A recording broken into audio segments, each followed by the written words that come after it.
resubmitted grade, we did get the Gem Mint 10, a Gem Mint 10.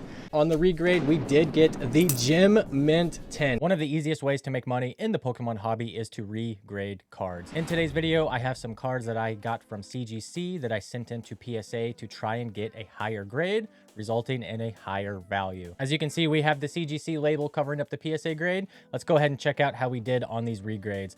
We're actually going to start with, let's start with this card right here. This is my favorite card that we sent in to be regraded. We sent in this Charmander McDonald's promo. This series of promo cards is one of the best of all time. We originally bought this as a CGC 9.5. We spent $250 on the CGC 9.5. The first time we sent it in, it actually came back a PSA 9. We cracked it again and we sent it back in from the 9, and it did finally get the Gem Mint 10. This card in its raw state sells for right around $70.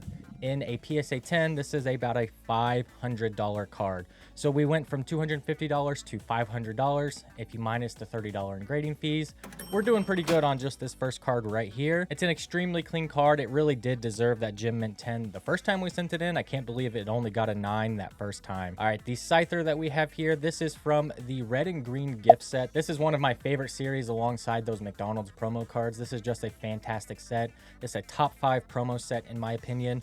These quick starter gift sets, this is actually just a sealed box that has 2 starter decks on the inside of it, but the cards on the inside had these amazing holographic patterns on them and were just extremely sought after because of how great they look.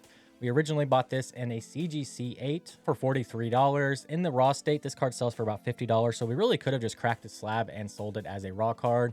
PSA 9 copies of this sell for $180.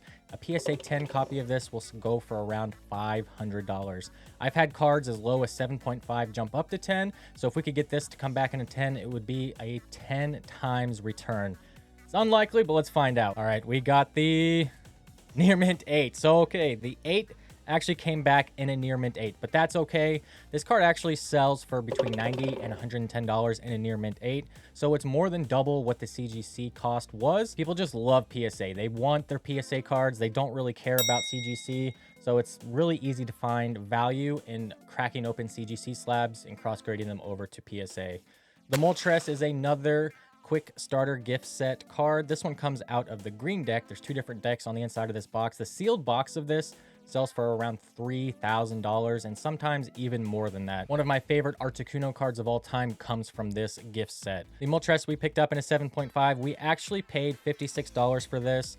In its raw state, it sells for right around $50, so we did pay a little bit of a premium over the raw condition. Normally, you can get low-grade CGC cards lower than the raw condition, just because people don't like CGC as much as PSA or just adding it to their binder. In a PSA 9, this card will sell for right around $180. In a PSA 10, this card sells for over $1,000.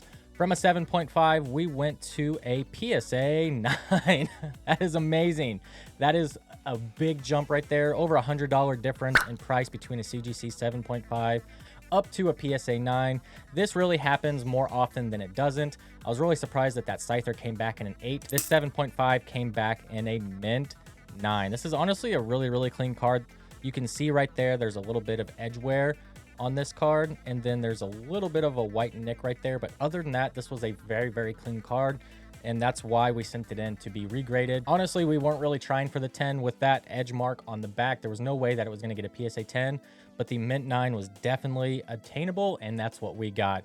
Over $100 difference in price on this one. The increase in value off of this card pays for all of the other regrades, so you can see how this ends up adding up really quickly if you buy the right cards and regrade them. We have a lot of vintage cards. I really enjoy doing these older style Japanese cards. They normally grade pretty well, especially the ones with the darker holographic pattern. It's a lot less likely they'll notice any type of scratching than the lighter version, such as like this Dragonite, for instance. That light holographic pattern is really easy to notice whenever there's a scratch. It's probably why that Scyther came back in an 8 as well, probably due to surface scratching. In its raw state, this Zapdos actually sells for right around $90. It's a pretty expensive raw card. We bought this CGC 7 for $60, well below its market value just for the raw card. We could have just sold the raw card for a little bit of profit. A PSA 9 copy of this card will sell for $240. PSA 10 right around $700 to $800. I didn't really have high expectations for this card either. There's a lot of chipping right there on the side, but the value difference between a PSA 7 and a CGC 7, which is what this got was a PSA 7, is still more than double what we paid for the CGC card. We paid $60 for the CGC card. This will sell for $120 very, very easily in a PSA 7. So just changing the case for $15 has more than doubled the value of this card. All right, we got one more card that we sent in to regrade, and I'll show you guys these other cards we sent in along with the regrades. Pikachu playing in the sea. This is a promo card out of Japan. Normally, Pikachu promo cards do really, really well. This Pikachu card came out right at the time where everybody started to grade their cards, so it has a much, much higher population report in a PSA 9, PSA 10. It doesn't hold as much value as most Pikachu cards, but it's still an amazing looking card. Pikachu playing in the sea. If I remember right, you got this from the Pokemon Center for spending like $10 or $20. In a CGC 9, this card sells for $20 to $30. In a PSA 9, it sells for right around $50, and in a PSA 10, it sells for $100. So if we can get this to bump up one grade, which normally whenever I have CGC 9s, they normally do bump up to PSA 10s. But this time we did stay at the Mint 9. The value on this does not really pay for the resubmission cost, but it was definitely worth the risk to double the value of this card. If we were to get that jump up to a PSA 10, it would go from a $40 to $50 card to a $100 card, which would have been worth it.